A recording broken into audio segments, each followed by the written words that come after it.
সম্প্রতি দুটো বড় ইস্যু সামলাতে হয়েছে শাসক দলকে, সন্দেশখালী আর আরজি কর। উভয় ক্ষেত্রেই আত্মসমালোচনার সুর ছিল শাসক দলের গলায়। উই ওয়ান্ট জাস্টিসের স্লোগানে পথে নেমেছিলেন মুখ্যমন্ত্রীও। ফলে রাজ্যে শাসক দলই বিরোধী পরিসর ছোট করে দিচ্ছে বলে মনে করছেন বিশ্লেষকদের একাংশ। যেখানে তৃণমূলের লক্ষ্মীর ভাণ্ডার মডেলই ভোটের ভবিষ্যৎ হয়ে উঠছে, সেখানে মমতা বন্দ্যোপাধ্যায়ের বিকল্প তৈরি না করে আদৌ ২৬-এর ময়দানে খেলতে পারবে বিজেপি সহ অন্যান্য বিরোধীরা, নাকি সেখানেও খেলা হবে একতরফা? ফলে 2026-এর গল্প আমাদের দেখাবেন না। 2026 সুকান্ত বাবু ভুলে যান। 3026 অব্দি এই তৃণমূল কংগ্রেসের সরকার বাংলায় ক্ষমতায় থাকবে। আমাদের সঙ্গে স্টুডিওতে যারা রয়েছেন একটু আলাপ করিয়ে দিয়ে। আমাদের সঙ্গে তৃণমূলের বৈষ্ণব চট্টোপাধ্যায় রয়েছেন কংগ্রেসের শক্তি মৈত্র, রয়েছেন বিজেপির শতরূপাধি, রয়েছেন শতরূপ ঘোষ সিপিআইএম এর, এবং আমাদের সঙ্গে রাজনৈতিক বিশ্লেষক সুমন ভট্টাচার্য রয়েছেন। আর এবার আসি আলোচনায় শতরূপাধির কাছে শুরুতে আসি। শতরূপাধি, তুমি ব্যাটম্যান দেখেছো? প্রশ্ন করে লাভ নেই, আমি যে এটা শুরু করেছিলাম যে প্রতিবেদনটা, ওখানে ফার্স্ট যে কার্ডটা ওয়াই সো সিরিয়াস, এটা জোকারের একটা খুব বিখ্যাত কোটেশন। তো উপনির্বাচনের পরেও বিজেপি নেতারা তো এই কথাই বলছেন, ওয়াই সো সিরিয়াস। না, ওয়াই সো সিরিয়াস এটা ভীষণ হালকা ভাবে নেওয়া। আমি জানি না তুমি কেন, আমি তো বলিনি, দিলীপ ঘোষ বলছেন। দেখেছি প্রতিবেদন, উনি ওইভাবে বলেননি। উনি বলেছেন যে জেনারেলি যে বাই ইলেকশন হয়, there is a basic trend, সাইকোলজিস্টরা বলে যে বাই ইলেকশনের results usually party in power তাদের দিকেই যায়। এবং তুমি যদি দেখো, সেটাও যদি আমি মানে ফ্যাক্ট ধরে নিই, তাহলেও শাসক দল যে হারে সারা বছর একটা ফিয়ার সাইকোসিসের মধ্যে মানুষকে রেখে দেয়, তোমরা এক্ষুনি বলবে কোথায় ফিয়ার, কোথায় ভায়োলেন্স, কোথাও কিছু নেই। শাসক দলের নেতারা বিভিন্ন জায়গায় পাবলিক ফোরাম থেকে বলে, ভোট যদি কমে যায় কন্যাশ্রীর টাকাটা বন্ধ করে দিতে বলবো, ভোট যদি কমে যায় অমুক রাজ্য প্রকল্প পাবে না। তো এই হেন সময় যেখানে অ্যাবাউট 15 মান্থস বাকি আছে নর্মাল বিধানসভা, যেখানে একটা পুরো পার্টির চেঞ্জ হওয়ার একটা সুযোগ আছে, আমার মনে হয় না পশ্চিমবঙ্গের মানুষ যারা এনিওয়ে সারাদিন রাত একটা ভয় সন্ত্রস্ত হয়ে থাকে, তারা এই মুহূর্তে চেঞ্জ করার চেষ্টা করবে বলে। কিন্তু ওভারঅল বাই এন্ড লার্জ, এটা কি তোমার মনে হয় যে কেউ, সে বাম কংগ্রেস জোট হোক বা বিজেপি হোক, যাই হোক না কেন, 26-এ সরকার উল্টানো সম্ভব? হ্যাঁ, 100 বার সম্ভব, সেই নিয়ে কোনো সন্দেহ নেই।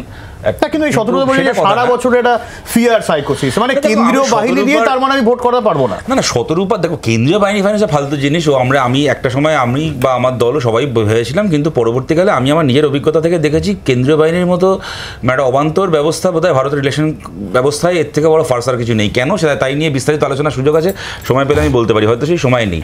শতরূপা যে কথাগুলো বললেন বা তার আগে বিজেপির বাকি নেতাদের কথাও শুনলাম, ডেফিনেটলি বাই ইলেকশনে যদি সাধারণভাবে ট্রেন্ড দেখা যায়, তাহলে বেশিরভাগ ক্ষেত্রে দেখা যায় সেটা শাসক দলের পক্ষে যায়। তেমন আবার এটাও ঘটনা, আজ ধরো উত্তরপ্রদেশের বাই ইলেকশনে বিজেপি ভালো ফলাফল করেছে, তারপরে যদি দিলীপ ঘোষকে জিজ্ঞেস করা হয় যে উত্তরপ্রদেশের বাই ইলেকশনে ভালো ফল হলো বিজেপির, আপনি এ নিয়ে কী বলবেন? দিলীপ ঘোষকে উত্তরে বলবে যে না, উত্তরপ্রদেশে যেহেতু আমরা শাসক দল তাই আমরা এমনিই জিতেছি, কিন্তু সামনের বার বিধানসভা ভোটে আমরা ঠিক হেরে যাব, তা তো আর বলবেন না। সুতরাং এটাও একটা দেখো রাজনৈতিক একটা হিপোক্রেসি। যখন আমার পশ্চিমবাংলায় ফল খারাপ হবে তখন আমি বলবো যে শাসক দল এমনি যেতে তাই জিতেছে, আর উত্তরপ্রদেশে আমার ফল ভালো হলে আমি বলবো যে না, ওখানে আমি ভগবানের বাবার মতো কাজ করেছি তাই ভগবান আমাকে জিতিয়ে দিয়ে গেছে। ওইটা হয় না। আর একটা কথা দেখো, আমি যে দলের প্রতিনিধিত্ব করছি এখানে, আমার নিজের দল আমরাও হেরে গেছি, বিজেপির থেকে খারাপভাবেই হেরেছি, কিন্তু তারপরেও এটা তো ঘটনা। শতরূপাজি যে কথাগুলো বলছেন সবচেয়ে ভুল বলছেন এমন নয়, এটা আমাদের সবারই অভিজ্ঞতা। কিন্তু যদি তৃণমূলকে হারাতে হয় তাহলে তো এইগুলো সত্ত্বেও আমাদেরকে হারাতে হবে। তো তৃণমূলের নেতারা তারা তো চেষ্টা করবেই তৃণমূলকে জেতানোর জন্য, যা বললে তৃণমূলের ভোট বাড়বে, যা বললে তৃণমূলের সংগঠন বাড়বে, ভোট করতে সুবিধা হবে। এটা তো তৃণমূলের কোনো মানে এমন কিছু করছে না যেটা আর 5টা রাজনৈতিক দল করবে না। সুতরাং আমাকে যদি আজ তৃণমূলকে হারিয়ে ক্ষমতায় আসতেই হয়, তাহলে এখন খেলতে নেবে, খেলার নিয়ম না মেনে কান্নাকাটি করে লাভ কি আছে? এখানে আমরাও ব্যর্থ হয়েছি, বিজেপিও ব্যর্থ হয়েছে, কংগ্রেসও ব্যর্থ হয়েছে। আমার মনে হয় ব্যর্থতাটাকে স্বীকার করে কেন ব্যর্থ হলাম, পরবর্তীকালে কি করতে হবে সৎভাবে সেই দিকে ইন্ট্রোস্পেক্ট করার প্রয়োজন আছে। নাহলে তৃণমূল এটা বলেছে আমরা হেরে গেছি, তৃণমূল তো সারা জীবন বলবে সারা জীবন হারবো, তাহলে ওইটা ভেবে কি লাভ আছে? শক্তিটা তার মানে মেনে নেওয়াটাই হচ্ছে ভালো কথা। এই যে যুক্তিটা, এটাও তো মাল্টা তৃণমূল বলতে পারে যে এই যে ভোট দখল করা হয়েছে, ভোট লুট করা হয়েছে, হেরেছি বলে এই কথা বলা হচ্ছে, জিতলে এই কথা বলা হতো না। না, শতরূপের বক্তব্য রেখেছি, মেনে নেওয়াটাই আমাদের কথা, এটা আমাদের বক্তব্য নয়। আমাদের বক্তব্য যেটা, যে পরিষ্কার একটা কথা, রাজনৈতিক মাঠে নেমে আমাকে শাসক দল ভয় দেখাচ্ছে, থ্রেট করছে, law and order, state affairs, এগুলো বলা আমি মনে করি লেম এক্সকিউজ। এগুলোকে মাথায় রেখেই নির্বাচনে প্রতিদ্বন্দ্বিতা করতে হবে। শোনো তাহলে তো শক্তিটা বললাম। হ্যাঁ সদরূপ না বুঝছি, আমিও তো আলাদা কিছু বলিনি। উনি প্রথমে বললেন যে আমার বক্তব্যটা ওনার বক্তব্য নয়, তারপর দেখলাম আমরা একমত। সরাসরি আসবো শতরূপের কাছে। শতরূপ, এবং আমি দুটো কথা বলছি। একটা, আমি কুণাল ঘোষের কথা শুনছিলাম যে 1000 বছর পরেও তৃণমূলের গভর্নমেন্ট থাকবে। এখন 1000 বছর পরে কার গভর্নমেন্ট থাকবে জানি না, কিন্তু 1000 বছর পরেও কুণাল ঘোষকে লোকে চোরই বলবে। কিন্তু যে কথাটা আমি এখানে বলতে চাই তা হচ্ছে যে এই সিতাইয়ের বা মাদারিহাট অঞ্চলে বিজেপির যে ফলাফল খারাপ হয়েছে, তো আমি বারবার করে বলছি যে আমাদের ফলাফল আরও খারাপ হয়েছে, কিন্তু সেটাকে মাথায় রেখে আমি বলছি আমার মনে হয় যে এটা একটা বড় ইন্ডিকেশন এইটার যে রাজবংশী সম্প্রদায়ের মানুষকে নিয়ে বিজেপি একটা দীর্ঘদিন ধরে যে রাজনীতি করেছিল। এবং আপনাদের খেয়াল থাকবে অনন্ত মহারাজকে লোকসভা ভোটের কয়েক মাস আগে ওনারা রাজ্যসভার এমপি করলেন। অনন্ত মহারাজকে রাজ্যসভা এমপি করার পরে ভাবা গেছিল যদি গোটা উত্তরবঙ্গে যদি আর 5-6 জন রাজবংশী মানুষ থেকে থাকেন যিনি এখনও বিজেপিকে ভোট দেন না, এবার থেকে তিনিও বিজেপিকে ভোট দেবেন। দেখা গেল যে কোনো কারণেই হোক না কেন অনন্ত মহারাজ রাজ্যসভায় যাওয়ার পর থেকে বিজেপির ভিটেমাটি চাটি হয়ে গেল। কোচবিহারে হেরে গেলেন, ওই আর একটা বাই ইলেকশন হলো ধূপগুড়িতে, সেখানে বিজেপি হেরে গেল, ওদের জেতা সিট হাতছাড়া হলো। এখন সিতাইয়ে মাদারিহাটে খারাপভাবে হারলো। আমি এইটা কথাটা আমি এই কারণে বলছি, তা হচ্ছে সত্যি সত্যি যে পরিচিতি সত্তার রাজনীতি, আইডেন্টিটির রাজনীতি, এবং আইডেন্টিটি মানে খালি রাজবংশী মানুষের আইডেন্টিটি নয়। কোথাও সাঁওতাল হতে পারে, কোথাও আদিবাসী হতে পারে, কোথাও মানে অন্য কোনো আদিবাসী মানুষ হতে পারেন, কোথাও হিন্দু, মুসলমান, ব্রাহ্মণ, অব্রাহ্মণ, এই যে হাজার রকমের আইডেন্টিটির এখন খেলা হচ্ছে রাজনীতিতে, সেখানে কোনো একটা জায়গায় যে পরিচিতি সত্তার রাজনীতিকে পরাজিত করা যাচ্ছে, এইটা আমি বিশ্বাস করি যে পরিচিতি সত্তাকে অতিক্রম করে যারা রাজনৈতিক লড়াই করতে চায় তাদের কাছে এটা একটা খুব ভরসার জায়গা বা একটা উৎসাহ পাওয়ার মতো জায়গা। কামিং ব্যাক টু সিপিএম, যে পার্টিটার একটা ক্যাডার বেসড পার্টি হওয়ার কথা, তাদের গোটাটা চলে ফেসবুকে। আমি নিজে প্রেসিডেন্সি কলেজে কিছুদিন পড়েছি, দুর্ভাগ্যক্রমে বা সৌভাগ্যক্রমে রাজনীতিও করেছি। আমি কোনোদিন ভাবিনি যে প্রেসিডেন্সি কলেজের ছাত্র আন্দোলন দিয়ে আমি জোড়াসাঁকো বা বিদ্যাসাগর জিতবো। যেমন ঠিক জেএনইউতে জিতলে দিল্লিতে বিজেপিকে হারানো যায় না। তো এটা যদি সিপিএমের মাথায় না আসে, যদি এটা না বোঝে যে তালড্যাংরার জিওগ্রাফি বা টোপোগ্রাফি, সেখানে আরজিকর আন্দোলনের ইস্যু দিয়ে অথবা রাত দখলের ইস্যু দিয়ে তালড্যাংরায় ভোট জেতা যায় না, তাহলে তো সিপিএম এখনও মানে ওই কমলা হ্যারিসের মতো আছে যে বললো পুলিশ তুলে দাও, দিয়ে দেখা গেল যে সমস্ত কাউন্টিগুলোতে ডোনাল্ড ট্রাম্প জিততো না সেখানেও ডোনাল্ড ট্রাম্প জিতে গেল, কারণ লোকে বললো পুলিশ উঠে গেলে কী হবে। সো ইউ হ্যাভ টু, সিপিএমকে প্রথম নিজেকে রিডিজাইন করতে হবে যে কী স্লোগান দিচ্ছি। গোটা বাঙালি চলে গেল পুজোতে, ওরা বললো যে না আমরা পুজোতে ফিরবো না, আর তারপর দেখা গেল যারা বুকে উই ওয়ান্ট জাস্টিস বলে নেমেছিল তারাই পুজো করতে চলে গেল। সুমন বলেছে, রাজনীতি বিশ্লেষণ করেছে, আমি শুধু বলবো যে এই মুহূর্তে বাংলার রাজনীতিতে যতবার নির্বাচন হয়েছে বা যতবার নির্বাচন হবে, মমতা ব্যানার্জির প্রতি সাপোর্ট বেসটা কিন্তু বাড়বে। আজকে সকালে কেউ কটাক্ষ করে বলেছে আর কবে বামফ্রন্ট 0 থেকে 1 হবে। কংগ্রেসের জমানাত জব্দ হয়েছে, কংগ্রেসের স্বীকার করলেন নৈহাটিতে 3000 ভোট পেয়েছেন। এই উনি আমার সঙ্গে কথায় আলোচনায় এখন বললেন 6000 কোথায় ভোট পেয়েছেন। তা এই যদি তাদের অবস্থা হয়, একবার কংগ্রেসের সঙ্গে সিপিএমের হাত মিলিয়ে নির্বাচন লড়বে, আবার একটা নির্বাচনে ট্রায়াল আর এরার করার মতো আলাদা করে লড়বে, দুজনেরই জমানাত গেছে। দেখুন আমি কয়েকটা কথা বলি, বৈষম্যতা যেগুলো বললেন আমি ওর কথার উত্তর এই কারণে দিতে চাই না, কারণ আমি এমন নয় যে আমি ওর সাথে সব ব্যাপারে একমত, কিন্তু এটা ঘটনাও আজকে জিতেছে। ওর একজন রাজনৈতিক দলের প্রতিনিধি হিসেবে ও যে কথাগুলো বলছে সেগুলোকে বলা সাজে, এগুলোই ওর বলার দিন আজকে বলেছে। He is welcome to say this. Suman ভট্টাচার্যের কথাগুলো আমি শুনছিলাম, উনি বললেন যে উনি প্রেসিডেন্সির ছাত্র ছিলেন। আমি জানি না উনি যখন প্রেসিডেন্সিতে পড়াশোনা করতেন ওনার পরীক্ষার কোয়েশ্চেন পেপার প্রেসিডেন্সির প্রফেসররা সেট করতেন নাকি নিজের কোয়েশ্চেন পেপার বাড়ি থেকে বানিয়ে নিয়ে যেতেন। আমার বিশ্বাস যদি সেই সময় ওনাকে সুযোগ দেওয়া হতো নিজের প্রশ্নপত্র নিজের পকেটে করে নিয়ে যাওয়ার, তাহলে যত নম্বরই পেয়ে থাকুন তার থেকে কয়েক নম্বর বেশি পেয়ে হয়তো গ্র্যাজুয়েট হতে পারতেন। এই কারণে আমি বলছি উনি যে কথাগুলো বললেন যে বামপন্থীরা এইটা ভেবেছিল যে আরজিকর আন্দোলনের ফলে আমরা জিতে যাব, আমি জানি না কোন বামপন্থীকে এটা উনি বলতে শুনেছিলেন যে আরজিকর আন্দোলনটা হয়েছে বলে আরজিকরের স্লোগান দিয়ে আমরা তালড্যাংরায় জিতে যাব। না তালড্যাংরায় দাঁড়িয়ে, না আলিপুদ্দিন স্ট্রিটে বসে, না গড়িয়াহাট মোড়ে দাঁড়িয়ে কোন বামপন্থী নেতাকে বলতে শুনেছেন আমি জানি না। তার থেকে বড় কথা, উনি একেবারে আইএসআই ছাপমারা মিথ্যাবাদীর মতো একটা কথা বললেন যে বামপন্থী নেতারা নাকি বলেছে যে আমরা পুজোয় ফিরবো না।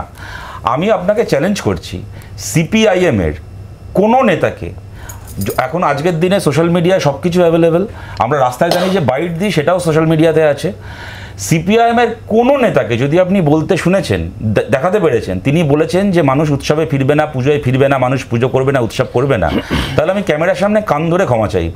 আর যদি আপনি দেখাতে না পেরেছেন, তাহলে এই চ্যানেলে আপনি ক্যামেরার সামনে আপনাকে কান ধরতে হবে না, কিন্তু এইটুকু বলবেন যে কোনো কারণেই হোক না কেন আমি সেদিন মিথ্যে কথা বলেছিলাম। আপনাকে আবেদন থাকলো, আপনি আমার থেকে বয়সে বড়, আপনার রাজনীতিকে ফলো করার অভিজ্ঞতা আমার থেকে অনেক বেশি, আপনি আমার এই চ্যালেঞ্জটাকে গ্রহণ করুন এবং 24 ঘন্টাতেই আমাদের আবার দেখা হোক।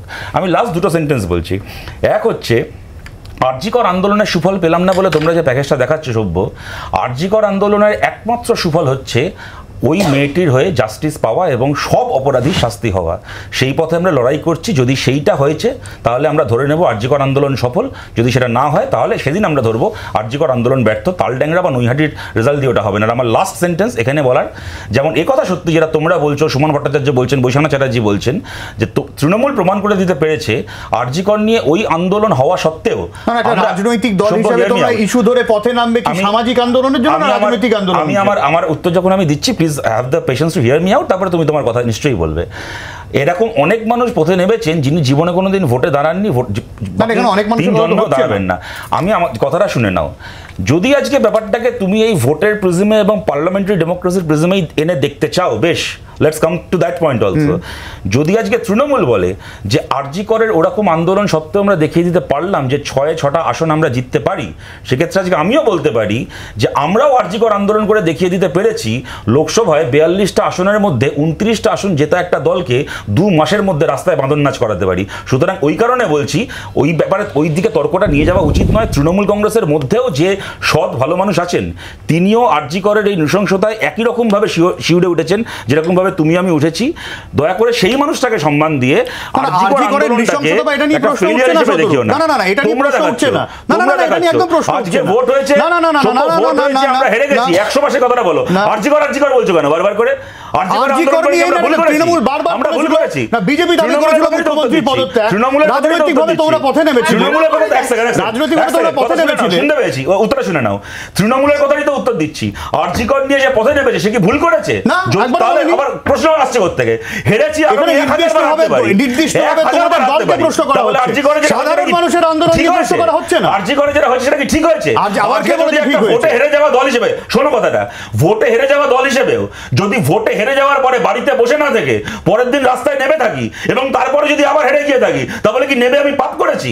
তাহলে পারলাম না, হেরে গেলাম, মানেটা কি? যা করেছি বেশ করেছি, কালকে দরকার হলে আবার করব, অন্য কেউ না হলে আমরা করব। ভোটের ফলাফল আমরা ওয়েলকাম করছি। আমরা বলেছিলাম যে রাজনৈতিকভাবে নানান মিথ্যাচার, কুৎসা, ষড়যন্ত্র করা হয়েছিল ঘটনাকে কেন্দ্র করে, যে ঘটনাগুলোকে মানুষকে ভুল বোঝানোর চেষ্টা, এখানে দাঁড়িয়ে মানুষ নির্বাচনের মধ্যে দিয়ে প্রমাণ করে দিয়েছে যে তৃণমূলের গাড়ে যে দোষ চাপানোর চেষ্টা হয়েছিল সেটা সম্পূর্ণ ভুল ছিল এবং অন্যায়ভাবে দোষ চাপানো চলছিল। তাই মানুষের রায় হয়েছে।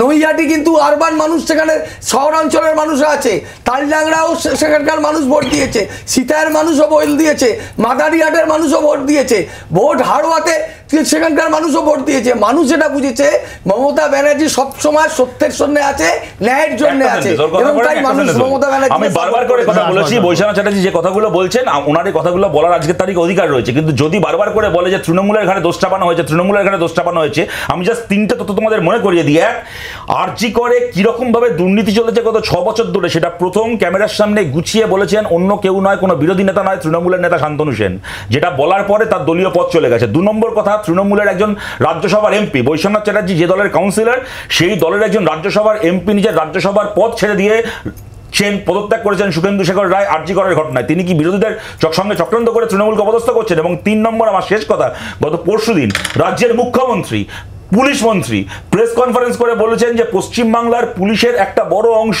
দুর্নীতিতে মদত দিচ্ছে, পশ্চিমবাংলায় দুর্নীতি হচ্ছে। তারপরে আপনি বলছেন আমরা তৃণমূলের কাছে দোষ চাপাচ্ছি, তাহলে কাঁধটা কার হবে আপনারা ঠিক করে দিন, কাঁধটা এগিয়ে দিন।